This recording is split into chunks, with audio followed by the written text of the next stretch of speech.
Donc, peut-être on te laisse faire l'introduction, Sophie. Oui. On commence gentiment en attendant que tout le monde puisse se connecter. Donc, bonjour à tous. Donc, ce webinaire est organisé par la commission bien-être du CSE en partenariat avec Bike Together. Le webinaire sera enregistré et il sera également disponible en replay sur le hub. Donc, nous vous remercions de vous être connectés et si vous ne souhaitez pas être enregistré, vous pouvez vous déconnecter. Voilà. Merci Sophie. Donc je prends la suite pour Bike Together, qui est ce collectif d'employés qui est né il y a environ 4 ans et dont le but est de remonter les besoins des vélotaffeurs, que ce soit en termes d'aménagement cyclable, mais aussi en termes de logistique sur site, ce qui peut être pour le stationnement, pour les douches, pour les vestiaires. Et le but est de remonter ces informations à la direction qui peut ensuite échanger avec les pouvoirs publics. Bike Together, c'est aussi un collectif qui lui-même va voir les pouvoirs publics afin de faire des demandes de citoyens, puisqu'on est herbusien, mais quand on vient au boulot, on est aussi marignanais, gignaquais, on vient de toutes les directions. Donc le but est de faire remonter les besoins pour améliorer l'expérience de vélo taf. Cette semaine, il y a eu l'inauguration de la voie verte, de la brindille, donc l'accès entre Marignane et puis Airbus Hélicoptère. Donc c'est à cette occasion qu'on vous propose ce webinaire pour éviter les principaux risques liés aux différents incidents qui pourraient être liés à l'usage du vélo. Donc il y a Robin Allory qui va prendre la suite. Et peut-être avant, on peut faire une petite intervention de Marc Lantôme et de Pierre Marais sur un petit retour d'expérience de vélo taffeur habitué. Bonjour, je crois que vous m'entendez, Marc Lantôme. Donc, juste un vélo taffeur qui part des milles sur Aix-en-Provence et qui vient jusqu'à Marignane 2 fois par semaine. Et mon expérience, c'est que c'est vraiment une opportunité de faire du sport et de partager un bon moment avec mes compagnons de route. Depuis, je fais ça de février à octobre, en gros. Ça fait une 60aine de kilomètres aller-retour. J'ai amélioré ma condition physique et en plus, j'ai un nouveau bien-être.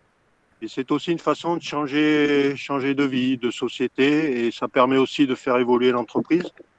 Juste pour vous donner quelques chiffres, en faisant ça sur cette période-là, en gros, je fais l'économie de 500 kilos d'équivalent carbone. Et le seul petit bémol que je mettrais, c'est l'accès au site qui reste encore un peu à sécuriser.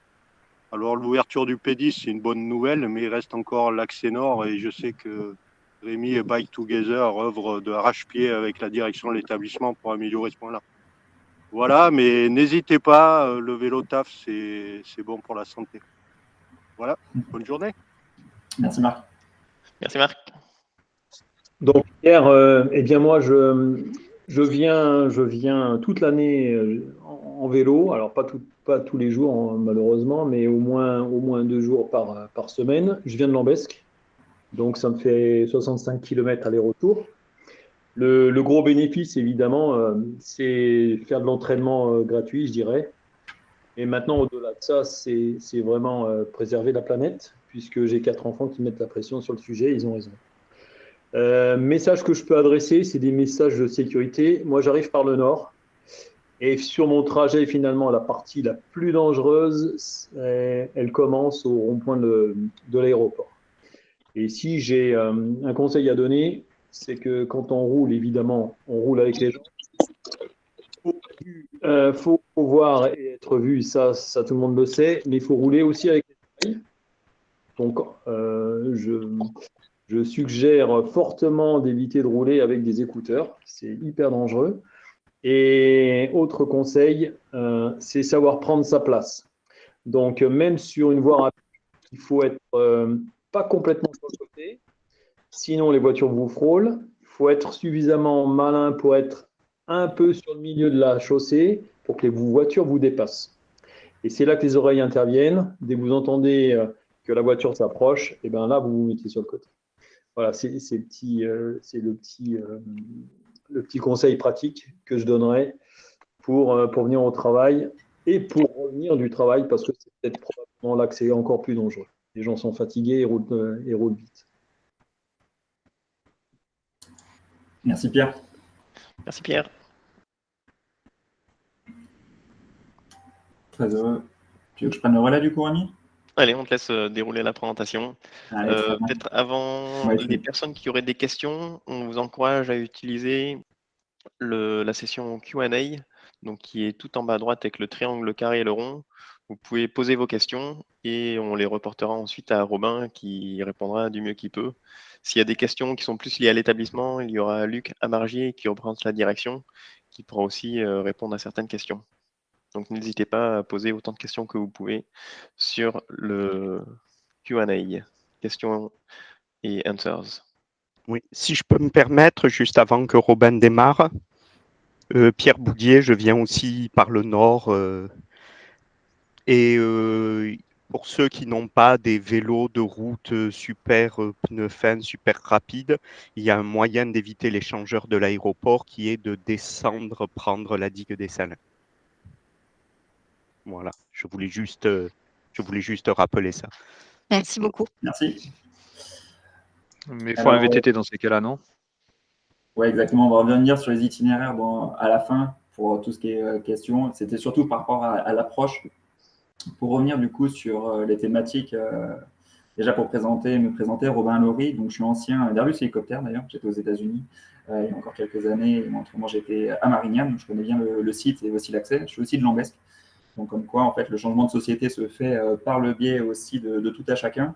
Et rendez-vous bien compte que votre changement de comportement sur vos déplacements peut avoir des conséquences importantes sur les changements de société de manière plus large. On n'est pas forcément obligé de changer de métier, on n'est pas forcément obligé de devenir moniteur vélo comme moi pour agir, loin de là.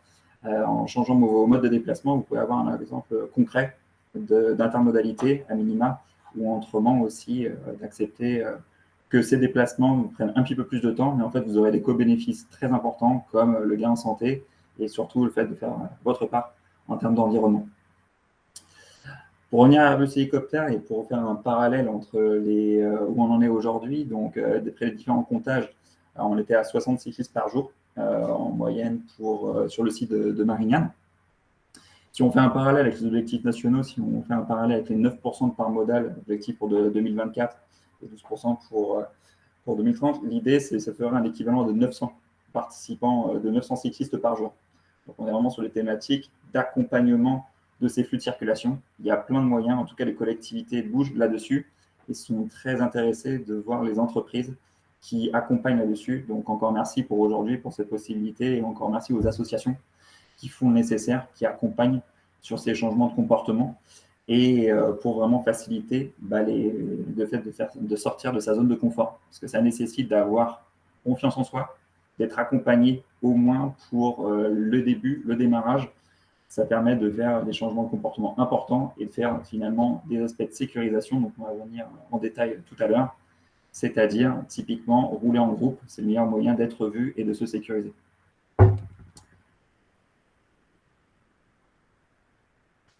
Alors pourquoi le vélo? On en a parlé tout à l'heure.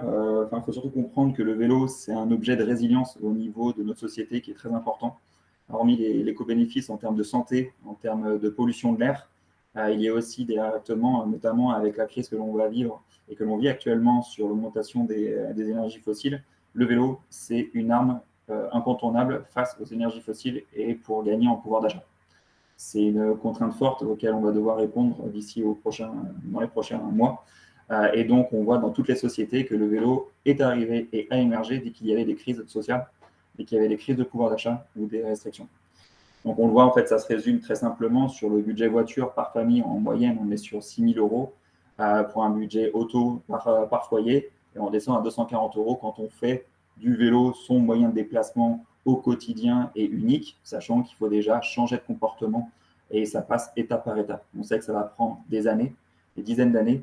Et l'important, c'est qu'en initiant, nous, en tant qu'adultes, en sécurité, ces changements de comportement et en le faisant avec les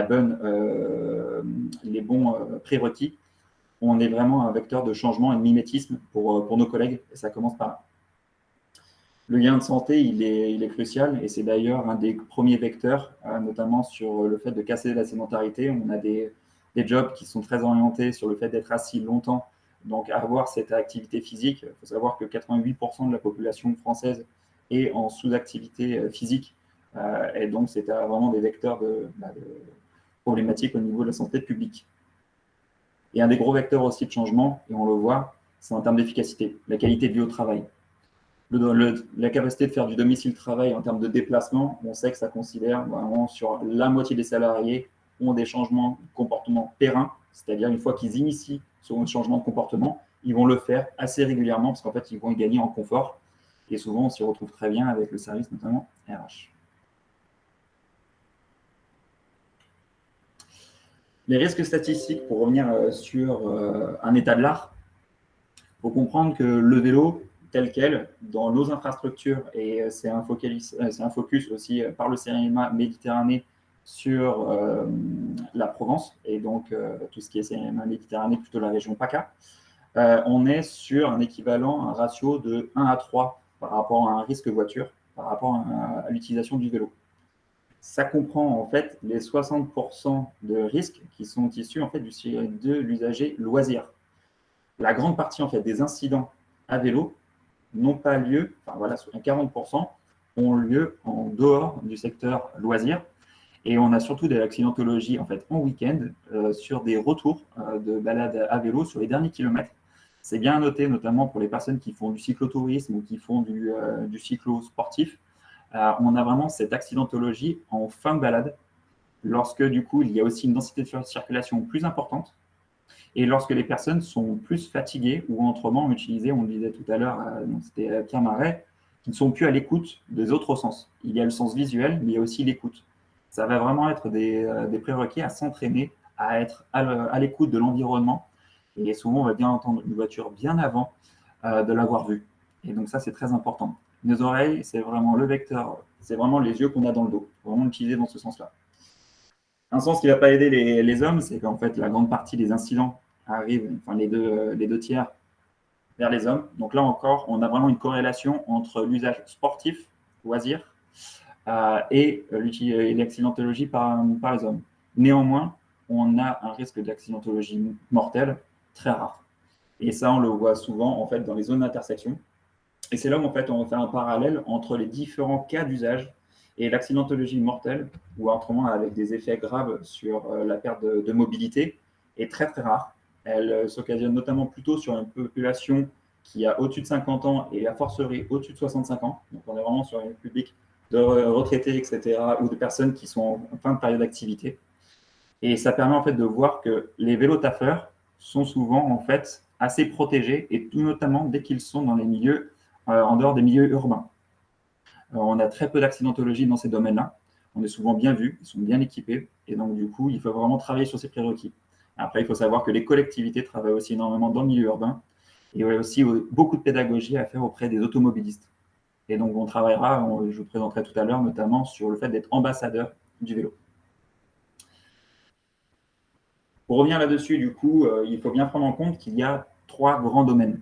C'est une notion à avoir, notamment quand on se déplace, notamment si on utilise un vélo électrique, qu'on fait typiquement un VTT, un VAE, on va avoir une tendance à utiliser des chemins de travers, etc., sans aucun souci d'accidentologie particulière, à part, typiquement si on est sur une DFCI, à part de rouler sur des cailloux, etc., et de tomber, mais là on va être sur une accidentologie faible, on ne va pas avoir un risque accru par rapport à l'automobiliste, on risque de collision.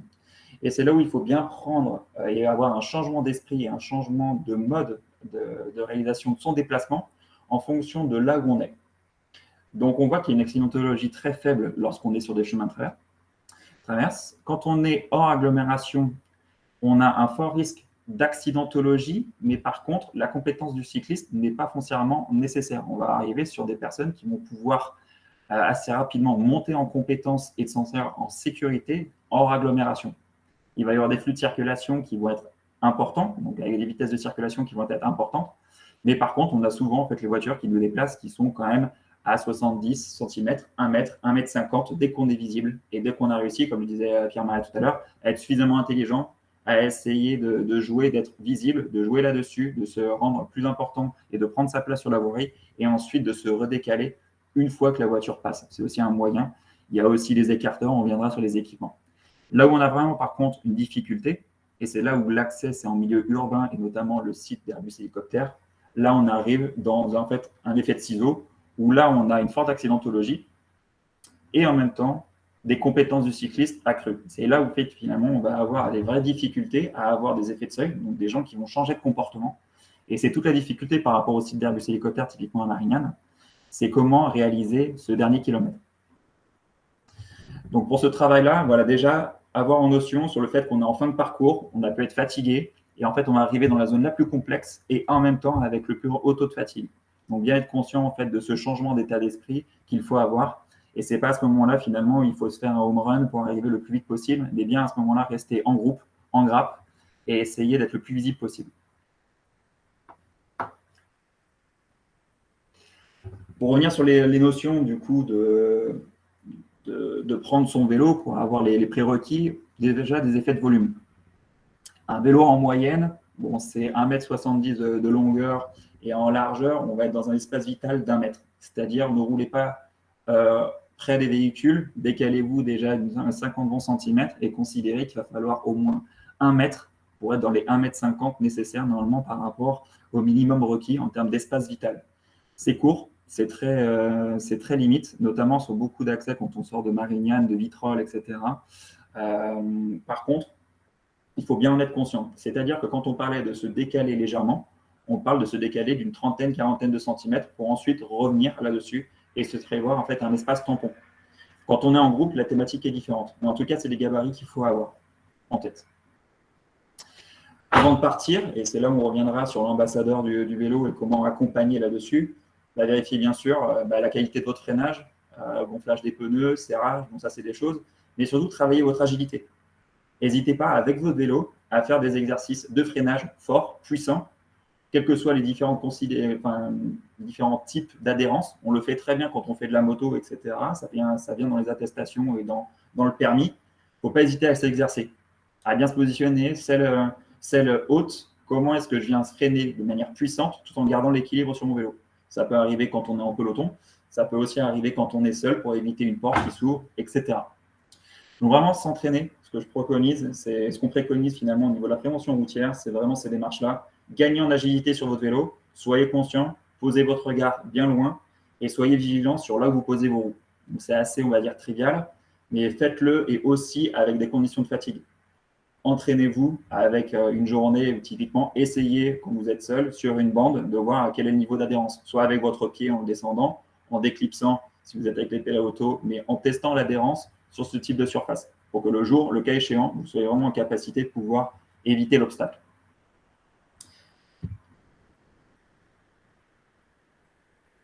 Donc là, on y vient concrètement. Concrètement, quand on est sur des journées donc circulation, on revient tard, etc., je vous préconise, notamment avec l'ADAVA, donc l'ADAVA qui est donc un atelier participatif et l'association sur Aix et dans l'ensemble du pays d'Aix, et pour lequel j'accompagne professionnellement, notamment sur le savoir rouler à vélo dans l'ensemble des écoles et aussi plus largement en tant que moniteur professionnel.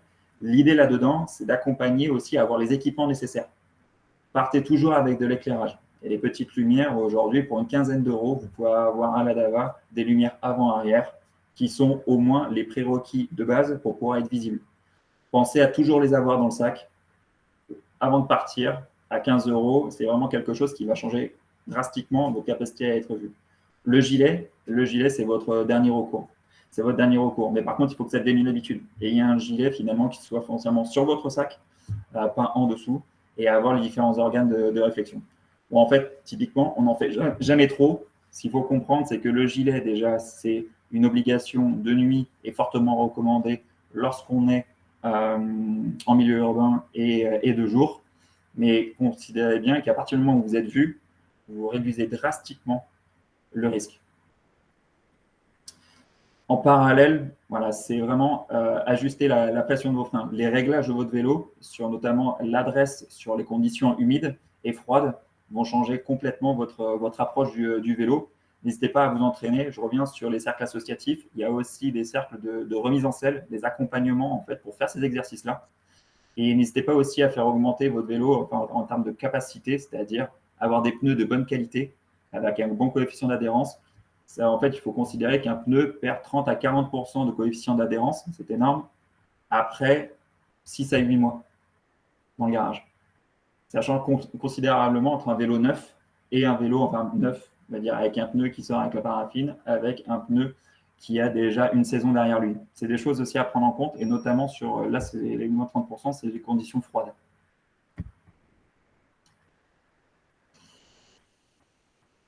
Pour revenir du coup sur les risques, on va segmenter en fonction des différentes zones. Là, on est sur les zones intercommunales, donc hors agglomération. Des solutions claires, comme on voit sur l'image avec Bike Together, pour venir, c'est donc l'effet de masse. Rouler en groupe, rouler et sachez rouler en ligne, et si nécessaire, lorsque vous avez la largeur, en minibus, c'est-à-dire en convoi, en peloton.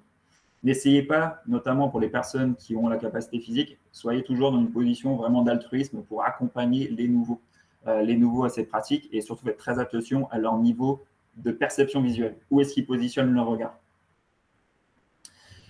Donc la sécurité par le nombre, en fait, c'est le premier vecteur. Dès que vous vous sentez à vouloir y aller, essayez de vous regrouper. Là, il y a un gros travail qui est fait par Bike Together pour pouvoir faire des départs ensemble.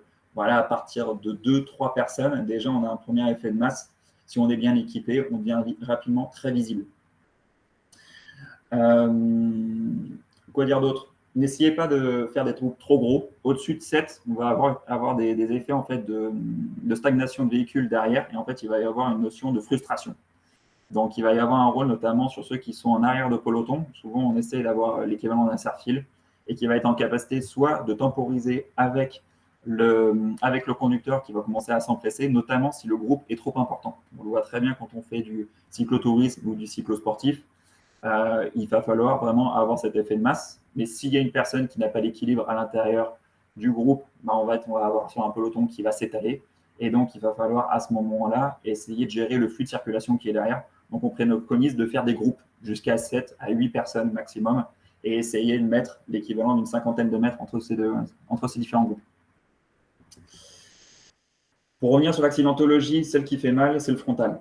Changement de direction, etc. On en a peu. On en a peu sur les zones intercommunales.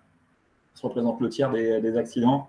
L'idée là-dedans, c'est toujours positionner votre regard très loin et essayer d'être le plus rapidement possible conscient du risque, et essayer de le diminuer. L'évitement reste encore la meilleure des solutions, et donc le positionnement et l'agilité pour revenir là-dessus. Gérez bien en fonction du temps, de la météo, de l'éclairage, de votre équipement, les heures de départ, et aussi votre lucidité par rapport à l'effort. On a tous des journées où on est un peu moins. Si vous êtes à vélo, essayez de préconiser quand même un départ plus tôt, si nécessaire, si vous vous sentez pas trop en forme cette journée-là. N'essayez pas de tirer, parce que l'effet cumulé, c'est ce qui amène accidentologie. Ces 2 incidents séparés amènent à un accident.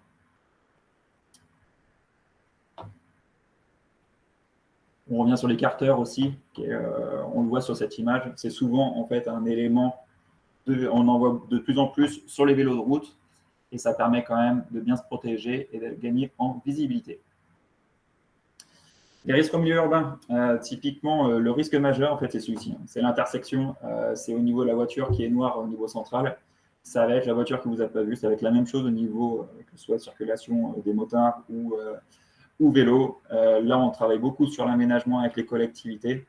Faites très attention. On reste vraiment très vigilant quand on est en flux de circulation. Et c'est là, n'hésitez pas à réduire votre vitesse. Il y a aussi un accident important, c'est les queues de poisson, mais qui sont en fait dans les groupes quand on est en effet de grappe. Donc, c'est quelqu'un qui essaye de faire un changement de direction en fait, qui coupe. Mais en fait, on a peu d'accidentologie grave là-dessus.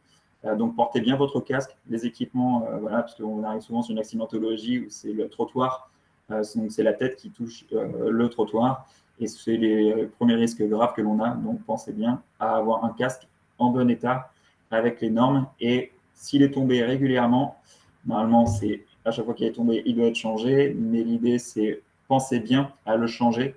C'est très, au niveau des mousses, etc., à l'intérieur, on change énormément. Il y a beaucoup, en fait, les impacts mineurs peuvent vraiment apporter, changer la capacité de résistance du casque, mais surtout en termes de confort. Pensez bien qu'aujourd'hui, on a des casques qui sont de plus en plus aérés, et en fait, on surchauffe très rapidement, notamment pendant la période estivale. On a tendance en fait à surchauffer, et donc l'aération par la tête avec les casques de nouvelle génération sont quand même hyper confortables. Donc le refus de priorité, regardez très loin essayez de chercher directement le regard, la prise de contact visuel avec l'automobiliste le plus rapidement possible. Alors, on va repasser sur une petite vidéo après. Dans les ronds-points, dans les zones de changement, essayez toujours de vous imposer. Et en fait, un contact visuel avec l'automobiliste va vous permettre de voir s'il est avec son téléphone, s'il est en train d'écrire un SMS, s'il est bien conscient de la circulation, s'il vous a vu ou pas, ou simplement de la courtoisie. Et c'est ça qui va permettre d'être aussi un vecteur de changement important, la courtoisie à vélo. Parce qu'aujourd'hui, c'est bien des automobilistes qui deviennent cyclistes, vélo-taffeurs. Et donc, pour accompagner sur la qualité de vie et aussi le plaisir pendant ce moment, la courtoisie à vélo, ça permet de changer et de donner envie, tout simplement. Pour les camions, attention, notamment du côté dans les itinéraires d'aujourd'hui, il y a beaucoup d'angles morts. Voilà, c'est un point à garder. Il y a des sas qui se développent. Positionnez-vous toujours dans le sas devant le véhicule qui vous est vu et imposez-vous.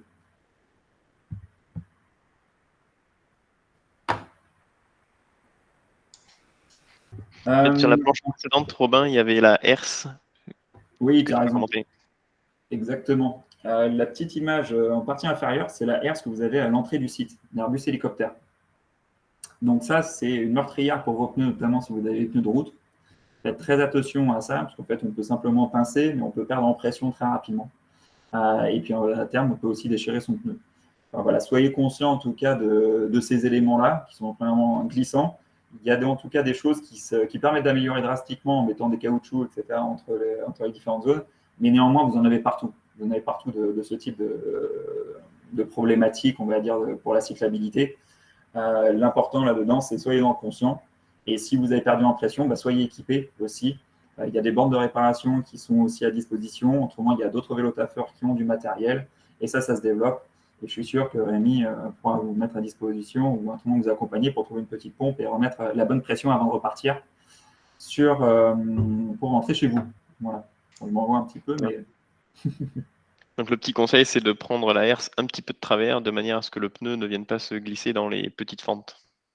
Donc pensez-y en rentrant sur le site. Pour éviter le risque de chute aussi. Et pour le gonflage, tu en parlais, il ne faut pas oublier que sur le P2, il y a une station de gonflage. Par contre, il faut l'adaptateur si on a la petite valve.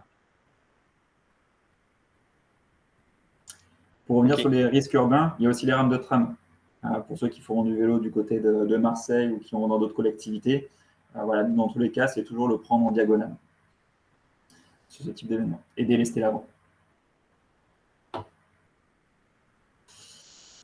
Le rôle, en fait, typiquement, qui peut être du vélo-taffeur et surtout pour accompagner au changement de comportement et donc d'accompagner les néo-cyclistes, c'est finalement d'être dans une position d'altruisme et de dire, voilà, on va faire des sessions, en fait, on va embarquer de nouvelles personnes et qui vont permettre finalement d'accompagner de plus en plus.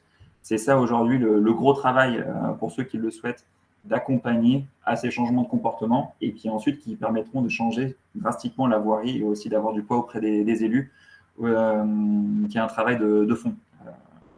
L'idée là-dedans, c'est avant de partir, n'hésitez pas à faire un petit briefing pour la personne, qu'elle soit simplement, soyez conscient en termes de personnes qui aient l'habitude et la confiance en vous sur le vélo ou sur ce type de trajet, de faire un petit briefing, de demander où est-ce qu'elle en est physiquement, comment est-ce qu'elle s'est équipée, comment elle se sent, tout simplement. Donner des conseils et voilà, toujours avoir le minimum casque, le bon état du vélo, vérifier simplement qu'il n'y ait pas trop de garde au niveau des freins, que le vélo freine bien, la pression et l'accompagner là-dessus, ça va très rapidement. Et surtout, montrer à la personne comment faire si elle n'est pas en capacité de le faire, qu'elle apprenne très rapidement. Faites attention surtout en termes de changement de comportement à l'excès de confiance qui peut arriver assez rapidement. Ça va être en fait, il va y avoir aussi aux fonctions de la saisonnalité, on va avoir une volonté finalement d'y aller et avoir un certain excès de confiance pour pouvoir repartir et se relancer pour une nouvelle saison. C'est à ce moment-là en fait on a le plus d'accidents. C'est au moment où en fait on a moins d'acuité visuelle, il fait plus froid, on est sur des périodes qui ne sont pas les plus propices. Il y a aussi moins de vélos parce que du coup on est tous à se relancer petit à petit. Donc là on parle des mois de février, mars, avril, où il va y avoir de plus en plus de gens qui vont se déplacer à vélo pour arriver à mettre sur un pic. Mais l'idée là-dedans, c'est qu'il va y avoir un changement. Il va falloir se réhabituer aussi à cet effort et donc faire attention finalement à l'excès de confiance qu'il peut y avoir à ce moment-là. Donc ça s'accompagne. L'idée, c'est toujours en fait de prendre le temps de reprendre la forme pour ce type de déplacement quand on perd la forme et qu'on a besoin de repartir dans une nouvelle dynamique. Désamorcer les conflits, ça c'est aussi très important sur la pression. Alors, certains cyclistes vont être, ça c'est tout à chacun. L'idée là-dedans, c'est qu'on le voit surtout notamment dans les thématiques de savoir rouler à vélo, le transfert émotionnel, c'est-à-dire qu'une voiture qui va klaxonner derrière, chacun va avoir une réponse qui lui est propre. Il faut en être conscient, quand on est finalement à gérer un groupe, qu'une personne va pouvoir être complètement déstabilisée par ça. Elle va avoir une peur qui va se générer, elle peut être complètement figée, c'est-à-dire perdre simplement les doigts qui sont en garde sur les freins et serrer complètement son guidon. Ça, c'est des choses en tout cas à observer. C'est voilà, gardez toujours vos doigts en garde dessus, gardez votre acuité visuelle loin, même si on vous klaxonne derrière. Prenez le temps, faites un signe, demandez simplement avec la main, attendez s'il vous plaît, entrement, passez. Mais l'idée, c'est ayez une communication, même si vous n'arrivez pas à vous retourner avec la voiture qui est derrière. Ça, c'est en tout cas des préconisations. Et soyez bien conscient que dans un effet de groupe, tout à chacun peut répondre différemment. Bon, ça, c'est une slide sur du savoir rouler à vélo, sur l'accompagnement sur les équipements obligatoires et fortement recommandés. Bon, le casque, aujourd'hui, il y a un décret comme quoi il n'est pas obligatoire pour les adultes, néanmoins, il est fortement recommandé. L'idée, ça a été poussé par la FUB qu'il ne soit pas obligatoire pour éviter que, notamment, la part modale, ce ne soit pas un élément bloquant pour le changement de comportement vers l'utilisation du vélo. Néanmoins, quand vous êtes sur des itinéraires, et aujourd'hui on a des casques très confortables, en fait on a aujourd'hui des solutions pour avoir du matériel de qualité, qui ne soit pas lourd, qui ne soit pas très cher, et pour une quarantaine d'euros, vous avez des très bons casques. Pour revenir après sur les matériels, etc., des lumières, je l'ai dit tout à l'heure, le gilet, n'hésitez pas à renforcer. Après, vous avez aussi tous les systèmes pour être visible en latéral, sur l'arrière et à l'avant. Et on préconise aussi sur tous les carteurs. Donc, n'hésitez pas à vous rapprocher des associations, notamment la DAVA, on en a en vente là-bas pour une bouchée de pain. Je crois que c'est 4 € l'écarteur. Il n'y en a plus beaucoup en plus. Donc, c'est assez long en termes de délai. Donc, n'hésitez pas à repasser par l'atelier à Aix-en-Provence ou à la Provelle sur Salon pour voir ces éléments-là. Et sachez qu'il va y avoir des antennes un petit peu partout. Ici, l'idée maintenant, ça va être un peu une mise en contexte, comprendre concrètement comment est-ce qu'on peut se positionner. C'était un peu un focus sur où est-ce qu'on en est en termes de déplacement. Et là, c'est donc Rémi qui arrive sur un rond-point en sortant c'est Marignane, sur un axe central de circulation. Et comment on vient s'insérer. On part de Gignac, on fait la descente, on vient d'arriver sur la circulation, on vient de prendre sa place hors aménagement cyclable. Et voilà, comment on prend sa place. Donc, je vais vous laisser regarder cette petite vidéo, en sachant que l'important, c'est toujours de prendre sa place, observer tout autour et surtout être conscient des véhicules, aller chercher le regard. Vous verrez que dans le rond-point, il va aller chercher très rapidement le point de contact de l'automobiliste, le point de contact visuel avec l'automobiliste qui est à l'arrêt.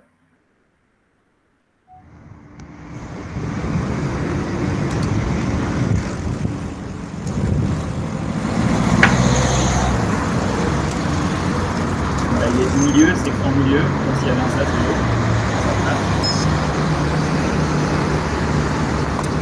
Pédale bien haute pour pouvoir reprendre de la vitesse rapidement.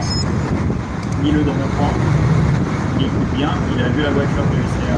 Et voilà, il cherche le contact visuel pour éviter de se faire couper. Et après, il se place bien à droite. Mais pas non plus bord de trottoir. Il est toujours situé à une cinquantaine de centimètres et il est à l'écoute de ce qui se passe derrière des véhicules qui sont à proximité. Rémi, tu voulais rajouter des commentaires là-dessus?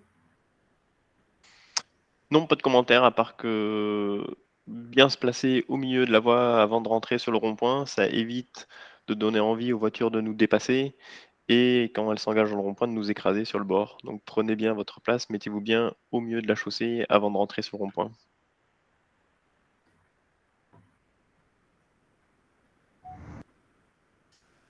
Alors, on va passer maintenant à un petit quiz qui va être en 4 questions qui vont permettre en fait de se poser et d'échanger tous ensemble avant la partie de questions-réponses. On va pouvoir échanger de manière beaucoup plus fluide.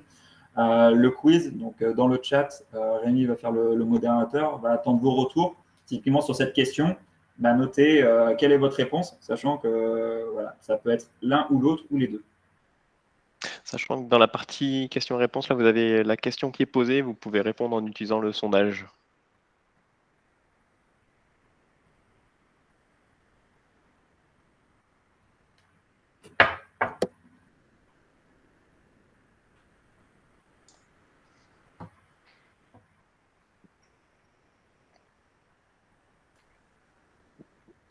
Tu me dis, Emilien ? Ouais, on a bientôt une vingtaine de votes.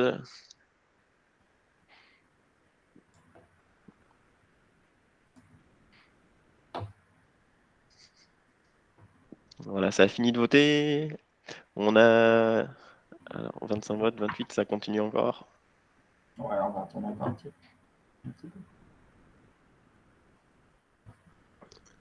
Alors, la majorité des gens, il y a 24 votes qui répondent que le risque d'accident est plus important en intersection et seulement 5 pour les sections courantes.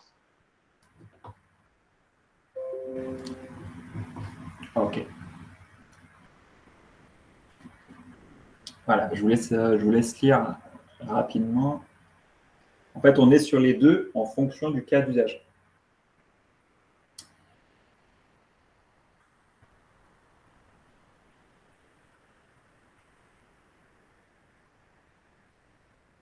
Comme dit tout à l'heure, en fait, une grande partie vont avoir lieu au niveau des intersections. Mais en fait, en section courante, on va avoir des accidents plus importants et plus nombreux, notamment en milieu rural. Pour définir ce qui est en section courante ou en intersection, typiquement, quand on est sur une piste cyclable, l'intersection va être lorsqu'il va y avoir une entrée simplement, et on le voit très bien sur l'aménagement qui a été fait depuis Marignane, avec une entrée simplement depuis l'accès de zone urbaine. Et on va pouvoir avoir en fait un élément perturbateur sur une section courante. La section courante étant simplement la circulation standard sans éléments perturbants qui viennent de la gauche ou de la droite. Donc ça, c'est des éléments à prendre en compte, notamment sur les changements de comportement quand on est en section courante ou en intersection. Typiquement, avant une intersection, bien changer de comportement sur l'écartement, repositionner son regard et ne pas hésiter à ralentir si nécessaire pour prendre les bonnes informations et éviter une collision par excès de vitesse ou par habitude, tout simplement. Sachant qu'en cas de priorité à droite, même si on avait la priorité, on reste un vélo. Voilà. Alors, on est conscient. Deuxième question.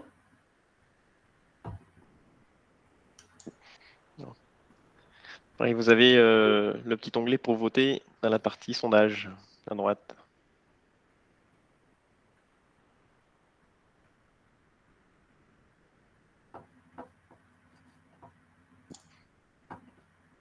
Les gens répondent quasiment à l'unanimité sur le fait qu'on est plus en sécurité sur la piste cyclable. En même temps, on peut pas choisir deux réponses. Ah, vous pouvez pas? Ah, ok. Merci. Du coup, c'est pour ça. Mais oui, en tout cas, il y a plus un oui vrai sur aménagement cyclable. C'est d'ailleurs tout ce qui pousse l'aménagement cyclable et donc les politiques cyclables qui sont derrière. Sachant qu'il y a quand même deux vecteurs derrière, et je préfère faire le parallèle là-dessus, c'est-à-dire qu'il y a l'aménagement. Ça permet notamment à ceux qui n'ont pas, on va dire, l'habitude de faire du vélo à venir faire du vélo. En termes de changement de part modale, on a vraiment un exemple concret de changement de comportement dès qu'il y a un aménagement cyclable, avec continuité cyclable, et c'est là où il y a un gros travail à faire.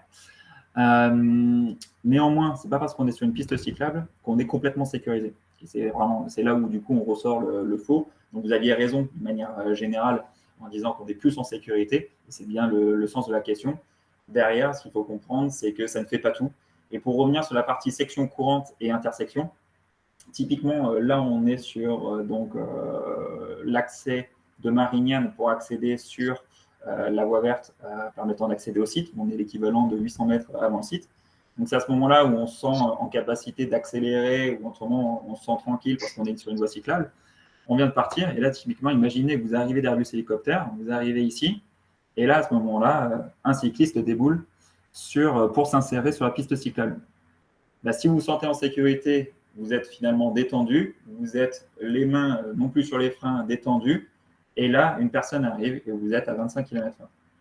C'est pour ça aussi qu'on a des limitations sur les vélos à 25 km/h sur les VAE. C'est aussi pour ces raisons-là.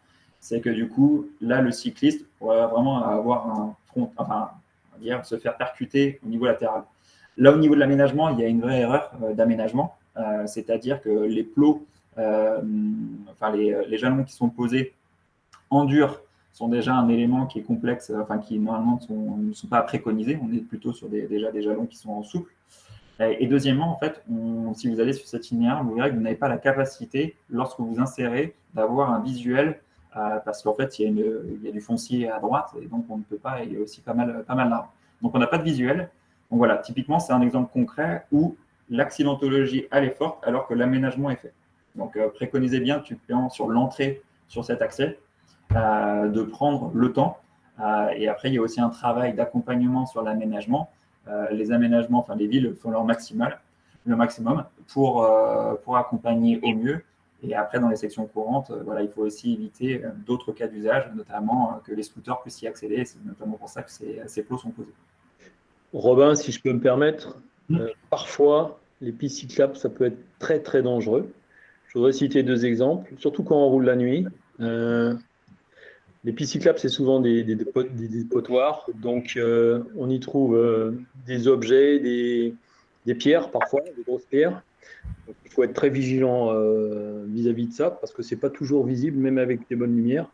Et encore plus dangereux, c'est les poubelles mises par les usagers. Les poubelles, notamment quand on arrive ou qu'on part de Lambesc la nuit, il y a des gens qui mettent leurs poubelles, leurs conteneurs sur la piste cyclable. Et ça, ce n'est pas visible. On le voit à la dernière minute. Et si vous, pour éviter la poubelle, vous retrouvez sur la chaussée et qu'il y a une voiture qui est en train de venir, bah c'est l'accident. Donc, faire ça. Hein. Pour faire un parallèle là-dessus. Dans mon explication, mais la poubelle qu'on voit à la dernière minute, qu'on évite, et à ce moment-là, il y a une voiture qui passe. L'idée, c'est de jamais se déconcentrer, même si on est sur un itinéraire cyclable. Bah, c'est surtout essayer de voir le plus loin possible, voir s'il n'y a pas des poubelles, quoi. Mais là, il y a peut-être quelque chose à faire au niveau des communautés, des mairies, que les gens prennent conscience qu'une piste cyclable, c'est une voie de circulation. Alors voilà, il y a un décret qui est passé fin 2021, déjà sur les véhicules qui sont stationnés sur les pistes cyclables. Donc aujourd'hui, c'est identifié comme un stationnement dangereux. Donc c'est 135 € et moins 3 points. Déjà, c'est sur la partie véhicule. Après, bon, il y a un gros travail à faire au niveau des collectivités, d'accompagnement. Voilà. Il peut aussi y avoir des piétons. L'idée aussi, c'est de ne pas rouler trop vite. Voilà. Sur l'accompagnement, là encore, on est sur une forte pression urbaine dans nos villes à proximité d'Airbus Hélicoptère Marinienne. Ils font au mieux pour faire des aménagements, sauf qu'aller chercher 3 mètres 50, 3 mètres pour faire des aménagements dans des zones urbaines denses, compliqué. Très compliqué à faire ces sujets-là. Donc, l'idée, c'est déjà sur les trottoirs, quand vous avez plus de 8 ans et que vous êtes au-dessus de 10 km/h, normalement, le trottoir, vous ne pouvez pas circuler sur le trottoir, hors aménagement. Et sur l'aménagement, du coup, restez bien concentrés.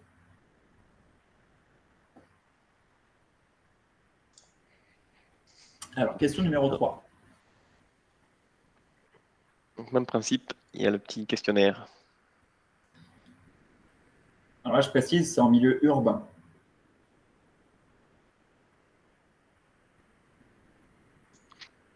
Alors, les gens ont principalement répondu 4 fois moins, un petit peu, quelques personnes 8 fois moins, et 2 personnes ont répondu 2 fois plus. Yes. Tu veux laisser encore un peu de temps ou pas, Rémi? Non, on peut enchaîner parce qu'après, il y aura la question-réponse. Ouais. Allez.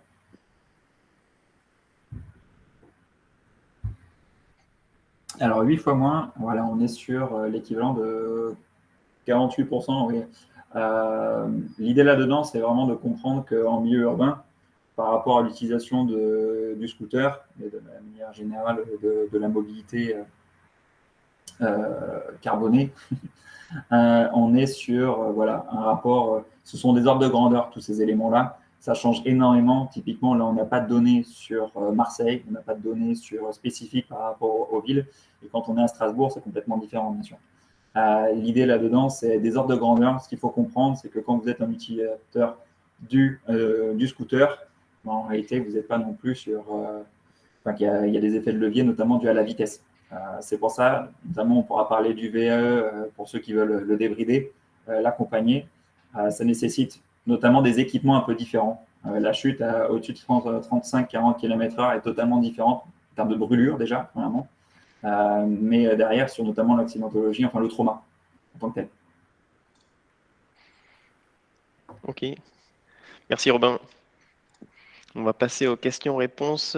Juste avant, j'ai juste partagé un onglet pour vous alerter sur une situation de risque aussi qu'on rencontre à un bus hélicoptère qui est circulé à proximité des voitures, en particulier pour emprunter la nouvelle voie verte. Vous allez passer à proximité de voitures. Je vous présente la vidéo avec un cycliste qui va passer à ras d'une voiture. Ah, pas de bol. Bon, il s'est pris une sacrée portière et il aurait pu se faire écraser par une voiture en face. Donc quand vous roulez sur le P10, pensez à prendre vos distances vis-à-vis des voitures qui sont stationnées. Et pour l'éviter, donc il y a deux choses à faire. La première, c'est que le cycliste doit s'écarter des voitures. Et la deuxième, c'est une recommandation qui pourrait être livrée auprès de nos collègues automobilistes, c'est d'utiliser la Dutch Reach, aussi une manière d'ouvrir la porte avec son bras opposé, qui permet de regarder si quelqu'un vient avant d'ouvrir la portière.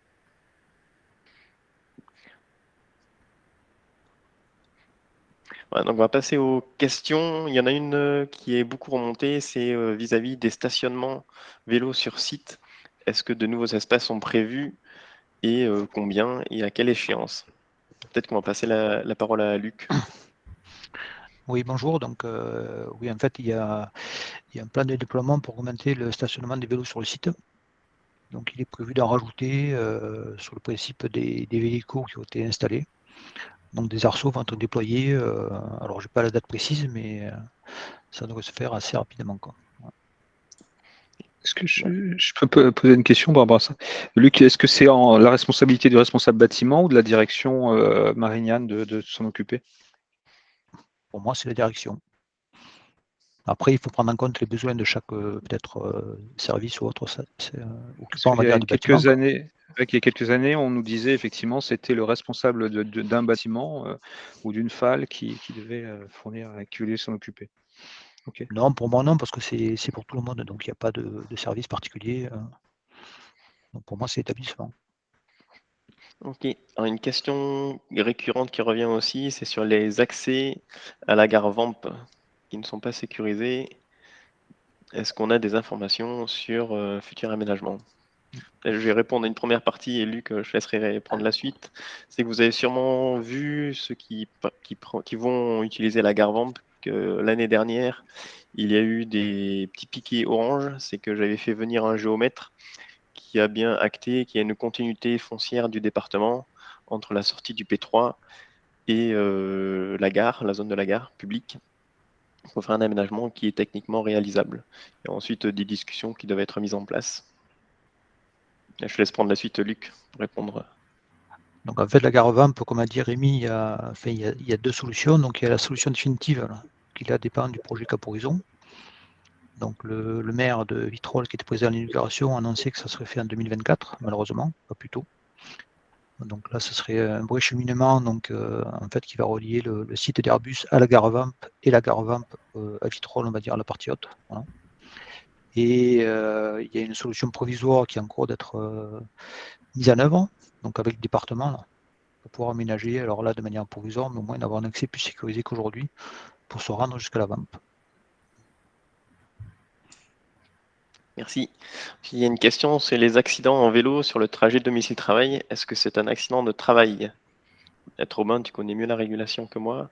Sinon, tout ce qui se passe... Vas-y. Oui, ils sont considérés comme des accidents de travail. Trajet. Trajet. De trajet. Le trajet. Accident de trajet et tout ce qui est sur le site, c'est accident de travail. Mais tout ce qui se passe à l'extérieur du site, c'est un accident de trajet. Donc il n'est pas compté dans le TF1. Bon, je prends la parole, désolé. Donc Florence Perron du département santé, sécurité, environnement. Je confirme. Donc c'est pas dans le TF1, mais c'est pris en compte. C'est un accident du travail, donc les frais sont pris en compte par l'employeur. Voilà. Donc aussi l'importance de signaler très rapidement à votre hiérarchie pour qu'on fasse la déclaration à la sécurité sociale. C'est dans les 24 heures. C'est ça. Après, il y a une question sur l'usage des vélos sur le site. Est-ce qu'on peut les utiliser entre midi et 2 pour sortir du site? Les vélos personnels, ça c'est peut-être plus une question aussi à Luc. Oui, aujourd'hui, en fait, il y a une nouvelle politique au niveau des vélos pour identifier surtout on va dire les vélos dits ventouses, donc les vélos en fait qui ne bougent pas. Donc la politique aujourd'hui, c'est d'identifier ces vélos pour que chacun soit entre guillemets responsable de son vélo. Et pour moi, il n'y a pas de restriction pour sortir entre midi et 2 avec le vélo, quoi. Donc, avec son vélo, quoi.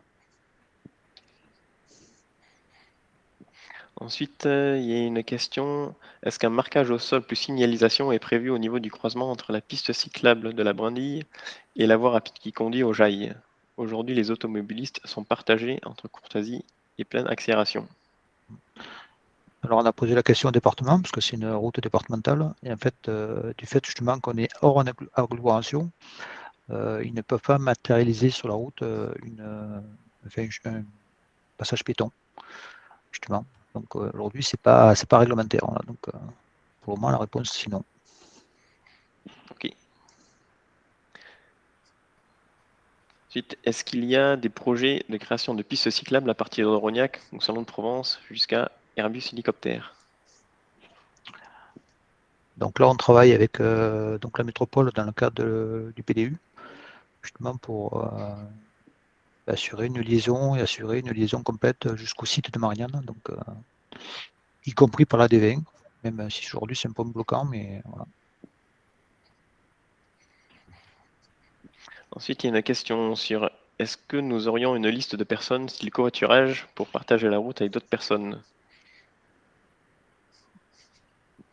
Alors ça, c'est le collectif Bike Together qui peut s'occuper de cette partie-là. Il y a des vélobus justement qui sont organisés sur la ligne Salon, Lançon, Rognac. Il y a un autre vélobus qui existe à partir de Velo, au Velo Vintabrin, Coudou, qui passe aussi à Rognac. Il y a des personnes qui sont organisées en vélobus à partir de Marseille et l'Estac. Il y a quelques personnes qui viennent de Châteauneuf-les-Martigues. À ma connaissance, ils ne sont pas regroupés.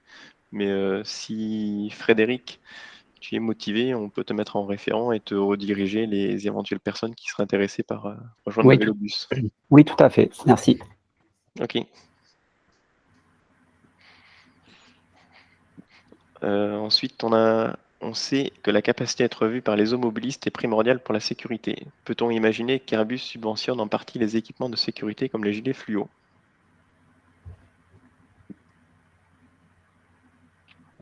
Alors là, je suis désolé, mais je n'ai pas la réponse. Donc. Pour ajouter un petit complément là-dessus, on a quand même la chance d'avoir quand même un cercle associatif qui est assez dense, et notamment que ce soit sur Salon avec la Provel ou avec la DAVA sur le pays aixois, ou même pour les Marseillais avec le CEV. Ce sont en fait des lieux où vous pouvez avoir du matériel, l'ensemble des équipements, et même pour aller sur du cyclotourisme, de la bagagerie, etc., à disposition, et qui permettent d'essayer voilà, et d'avoir aussi des tarifs qui sont pour l'association. Et je pense qu'il y a aussi moyen de travailler là-dessus pour que ce soit accessible à tous. Ok. Ensuite, il y avait des questions sur la disponibilité d'itinéraires recommandés pour venir au site. Donc, il y a Nicolas dans le chat, pareil, qui a envoyé un lien vers le hub qui recense les trajets les plus utilisés et qui sont recommandés par le collectif de vélo taffeurs. Je rajouterai un complément là-dessus.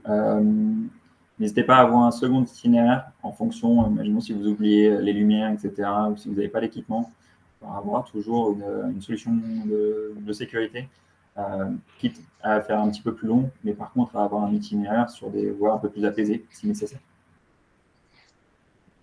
Après, il y a une question sur les horaires d'ouverture du P10.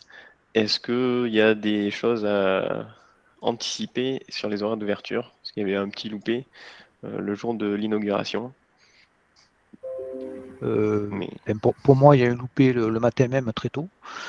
Mais après, pour moi, le PNG a été ouvert. Aujourd'hui, il est ouvert toute la journée suivant les horaires. Alors, je crois que c'est 6h30, 19h, je crois. oui. Voilà, donc, La question, c'est y a-t-il encore une nuance? Mais a priori, il n'y a pas de nuance, c'est toujours 6h30, 19h. Ouais, pour moi, oui. Et il y a un numéro de téléphone qui est accessible. Donc, vous pouvez téléphoner au numéro si jamais vous êtes en 2-8 ou vous avez des horaires décalés. Il y a la possibilité de vous ouvrir le portail. Tout à fait. Ensuite, il y a une question sur les casiers et vestiaires. Est-il prévu de mettre à disposition des vélotaffeurs des casiers nominatifs pour nos affaires? Alors, on a fait un benchmark avec Toulouse pour voir s'il y avait des solutions qui existaient là-bas. Donc, on est en train d'étudier une solution justement pour déployer des casiers sur le site de Marignane. Ok. Ensuite, il y a une question sur la trottinette électrique. Ah, j'ai perdu la question. Peut-on utiliser la trottinette électrique pour entrer sur site par le P10? Et pouvons-nous nous rendre sur notre lieu de travail avec la trottinette? Non, c'est jusqu'au PNG, vous pouvez sur la voie verte, et à partir du PNG, c'est interdit.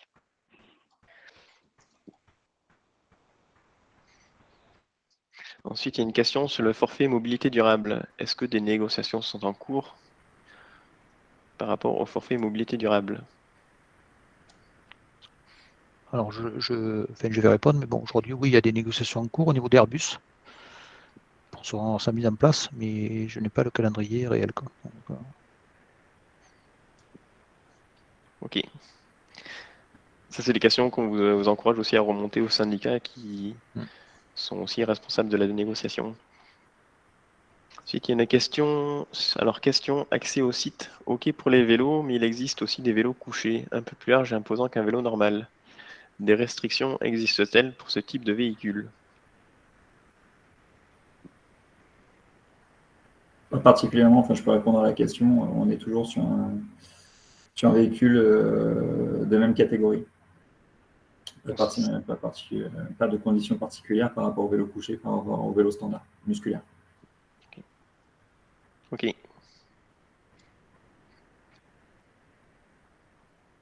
Je crois qu'on a à peu près fait le tour des questions. Ah non, il en reste une. Pour quelles raisons les vélicos sont-ils favorisés par rapport au vélo personnel pour se déplacer sur le site? Alors, dans la charte, en fait, il est demandé à utiliser principalement les vélos partagés, quoi. Voilà. Pour éviter tout ça, d'utiliser des véhicules personnels. Le but, c'est d'avoir aussi des véhicules entre guillemets en bon état, de ne pas prendre forcément des véhicules peut-être pas adaptés à un usage plus. Je pense par exemple aux véhicules aux vélos type cycliste, les vélos de route, quoi. Voilà. Donc, le but aujourd'hui, c'est que la personne arrive avec son vélo, se stationne, on va dire, la journée, et après, la journée, si possible, utiliser un véhicule. Je voulais faire un commentaire aussi. C'est vrai qu'il y a eu des vélos ventouses de partout, c'est moche et on se demande comment les gens les entraînent, pourquoi ils ne entraînent pas. Mais en tant que vélo taf, on a souvent des très beaux vélos, des vélos très bien entretenus.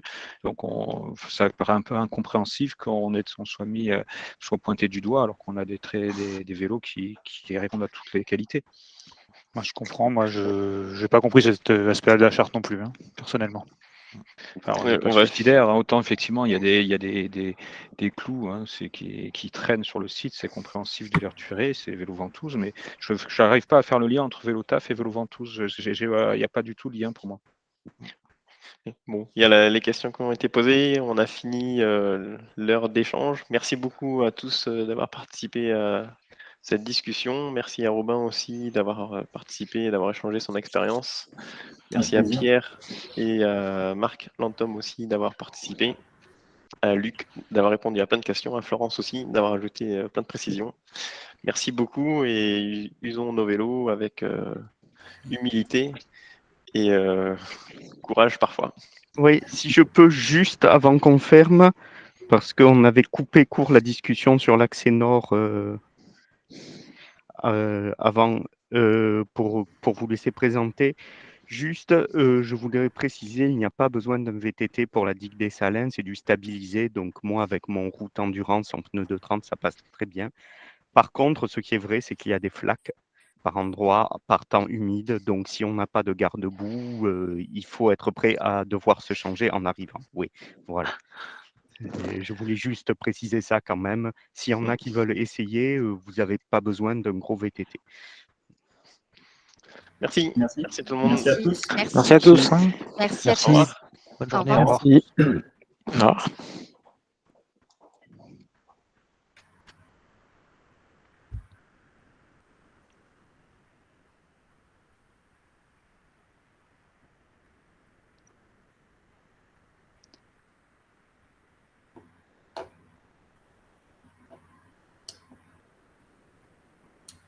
Sophie, tu es toujours là? Oui, je suis toujours là.